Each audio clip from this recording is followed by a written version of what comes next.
Attention gamers, previously on my season of Discovery Adventures I started my journey as an undead rogue and enjoyed the experience of playing a new version of WoW on release. I enjoyed how alive the low-level world felt doing dungeons with the boys in my book club, losing crucial roles, and getting a bit too into the life of rogue RPing. I killed a goblin at the top of a watchtower which let me put rabies on my daggers, and then I teamed up with a guild full of degenerates to be the first on the server to clear the Black Fathom depths before raid logging for the next 16 eternities in preparation for Phase 2. Okay, I'd like to start by addressing the twerking elephant in the room because you may notice I don't exactly look like the stealthing stab addict, spawn camping savage rogue I rolled in Phase 1, and that's because I discovered the priest. Something about the eternal struggle you are given between good and evil just felt so relatable. On one end you can yield the power of light, for example when you are waiting for one of those floating gazebos to take you to the land of the promoted cows and some tabbed out idiot has a case of the Mondays in front of you. You can be the almighty hero and bring him back to life.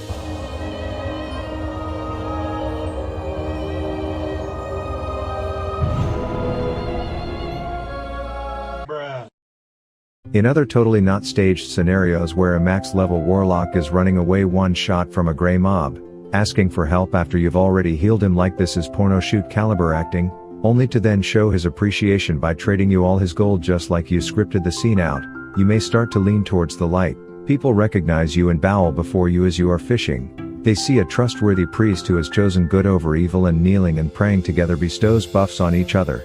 The light means you are a buffer, a bubbler, a healer, a true team player. Which is why I chose to go full shadow.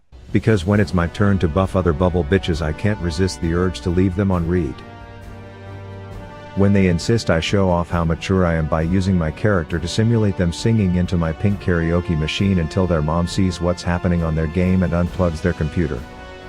If Blizzard is going to give me a move where performing it incorrectly can actually get myself killed, you already know I'm going to get outplayed by a mage and then deny him the satisfaction of killing me, because I already did it myself.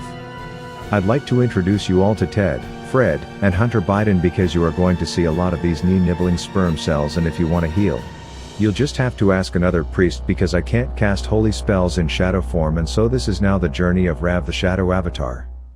Which began with getting stuck worse than a stepsister in a hole in Ashenvale. Yes, this is how it all started, and no amount of parkour was going to fix it. I tried attacking local Elwyn hotties hoping they would just put me out of my misery and I could get off my knees and res outside of this proverbial washing machine, but they didn't take the bait. I released Hunter Biden onto the local NPCs, but they bugged out when they saw I was in the Ashenvale black hole. I unironically put a disgraceful message in general chat that I'm not proud of, only for this situation to get even more embarrassing when the person who ended up responding to my shameful SOS was named Raf Syndrome. I tell him to bring alliance to me, but the directions are unclear, which is when I realized I could have just hopped out all along. Needless to say I kicked that asshole because I'm a purple pill picker.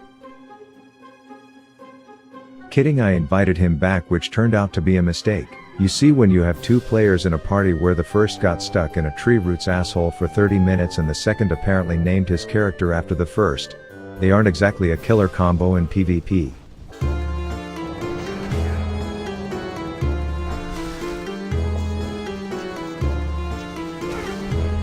And after 20 minutes of getting my urethra smoked like a crack pipe I gave in. Defeated, embarrassed, and forced to go back to editing a shitty League of Legends video. But this was the turning point in my journey. I prepared for Phase 2 like lube prepares you to take it up the ass with all my runes discovered, maxed professions, Michelin star chef status, and no one needed to buy me fish because a man once taught me how, and if you thought I was done there. I'm a virgin. That's right, I sat in the Gulch of Warsong for 57 hours grinding reputation so that I could wear a purple quality bracelet at 40. Which consisted mostly of RP walking around and essentially waiting for one of the 20 people in the lobby to capture the flag by himself once one team gave up. A true PvP experience. I had 20 quests completed and more ready to be started in my bags to kick off the phase with just an XP bust a nut festival as I was literally ejaculating sweat out of my grubby gamer fingers. But I wasn't doing this to speedrun to 40 and see how fast I could run out of things to do in this game. No, I was doing this so I could get ahead of the pack for the sole reason of being a grade A unkillable dickhead to every single alliance I ran into, to avenge the events of the Ashenvale slaughter I experienced that night with my supposed disorder by my side.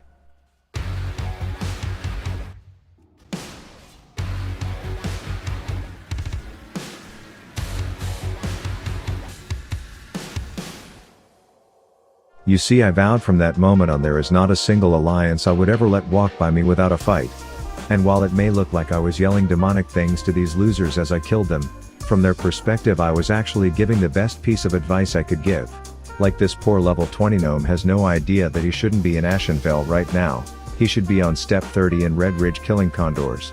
This poor level 23 could be safely leveling if she was following a guide that told her the most optimal place to level while also min-maxing professions along the way. That's because Rested XP is the best leveling guide made for WoW players. By WoW players? Featuring the most optimal routes for all classes, races, genders, you name it, to the point where if you aren't using RXP, you are just wasting your time. Look at this human for example. A level 25 far from his hometown.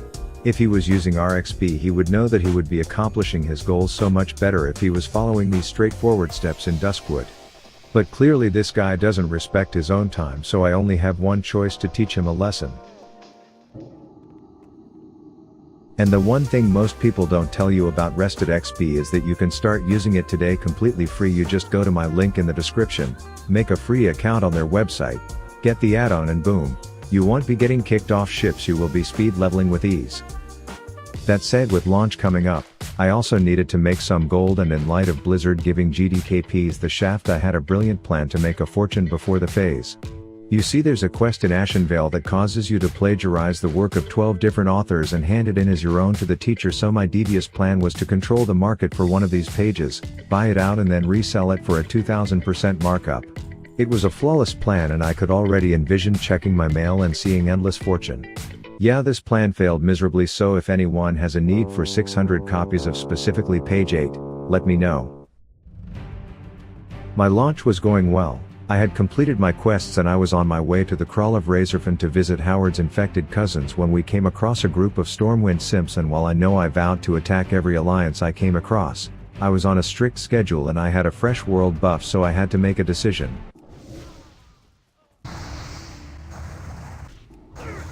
But once we got into the dungeon, we were set up for nothing but smooth sailing, like nothing was going to ruin my record-breaking pace.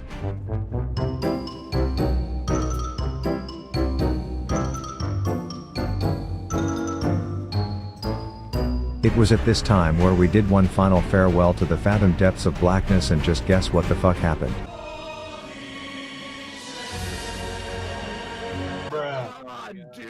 That said, I quickly learned that on any fresh launch of WoW, the meta is to elaborately assemble a group of efficient killers and to look at the 10 weeks of content that Blizzard just released and to try as hard as you possibly can to run out of things to do after 10 hours by spamming the same dungeons over and over again so they can race to the raid and flex their parses.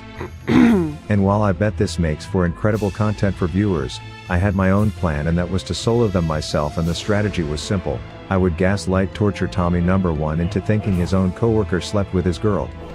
I was thinking I hacked the system here until I realized I don't get experience if I make a scarlet shitter do all my work, and besides I didn't want to miss out on the true WoW experience in the open world.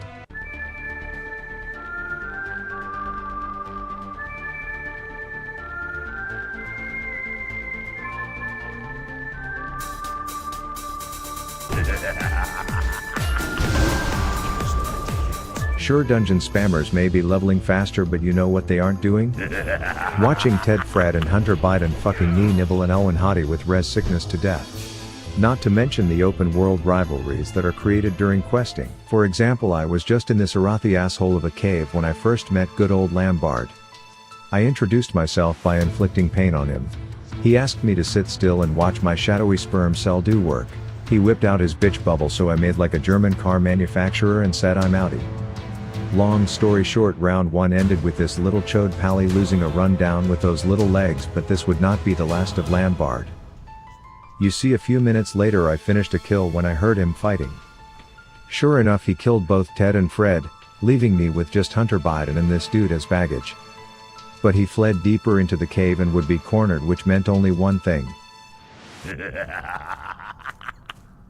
He runs by mistaking me for a player who gives a fuck, and I call Ted and Fred out for their revenge. To no one's surprise, he's getting shit on worse than a porta potty at a peanut convention, but then an inexplicable emotion overcame me. In the final moments of his life, he was showing compassion to a fellow horde. I opened up my dark heart with remorse, willing to kneel and apologize for my violence, and that's where I learned a lesson. That no alliance will ever earn my trust again. I start recruiting some of my homeboys from Brill, briefing them on the mission, as we chase a dumb fight like truly Bronze Elo League of Legends players, running through the entirety of Jurassic Park, which gets my fresh recruit cucked and pissed off, leaving me to deal with half the mobs in the zone and Lambard too pussy to fight a real 1v1. So even though I escaped his grubby gamer fingers, I succumbed to the mere quest mobs as my nemesis laughed at my demise. I tried to recruit more troops for the cause, but everyone was too busy speed leveling so that they could run out of Phase 2 content before the end of the first day to help me with a personal grudge, but I was too petty to be productive right now. I made a tracking macro to find this piece of shit. I started questioning his allies, agreeing to spare their lives if they tell me his location, and if anyone disobeyed they would have to feel my wrath, and the second one of them fought back, guess who the fuck was right there? I invited every horde in the area, making them think this was just some measly min-maxing group effort of a kill quest, but in reality there was only one mission.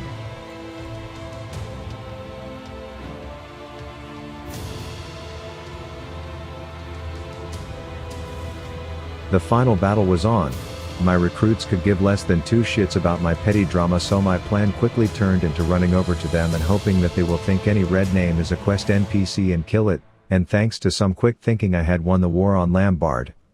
But only with help, and even though I always had a small army to do my bidding, I knew I'd have to get stronger myself. I'd have to discover my strongest rune.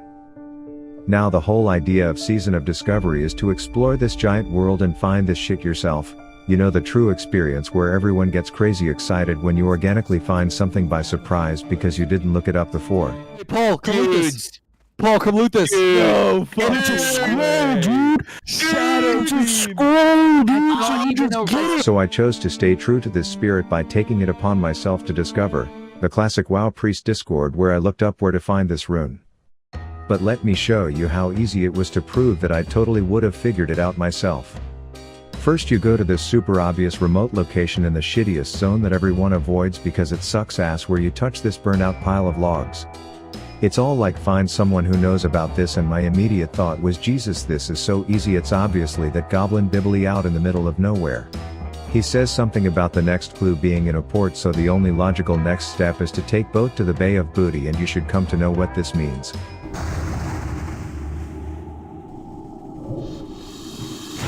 Bitch in Booty Bay is all like, whoa whoa whoa, buy me a drink first. So yeah, really easy to solve that puzzle if you are used to striking out with freeloading women in bars your whole life like me.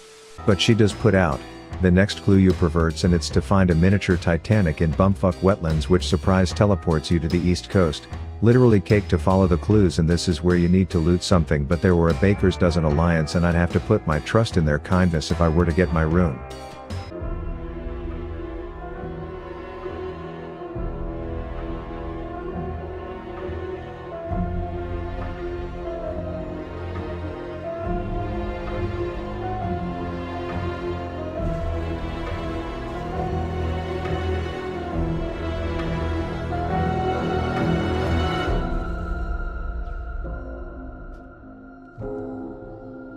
Turns out the closest graveyard is in an entirely different tax code, and you have to take res sickness, which meant 20 minutes of my life were just wasted, and another innocent bystander was going to have to pay for the Alliance's sins.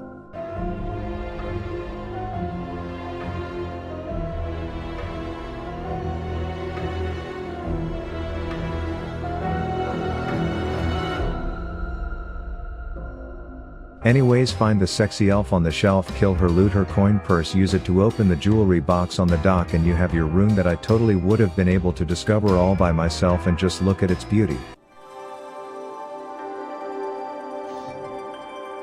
But where were we? Oh yes, the adventures of open world questing and NPCs had some juicy drama of their own. What I want now are their heads.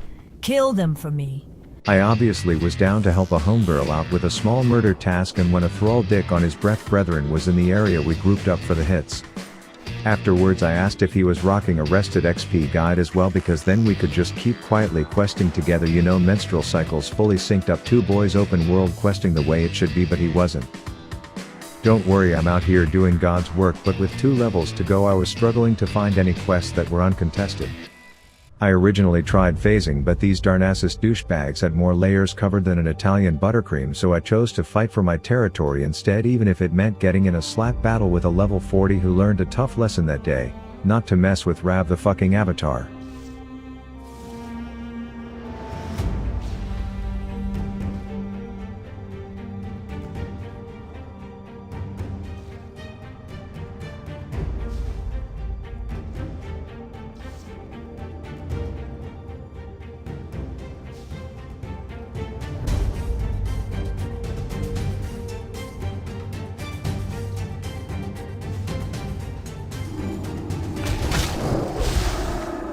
And you may think I'm heartless, but I did have my moments. At one point I saw an underleveled hunter trying a quest that he would never be on at that level if he used a proper guide, and I remembered back to my own hunter days, so I decided to log a day of work at the Make-A-Wish Foundation and save him.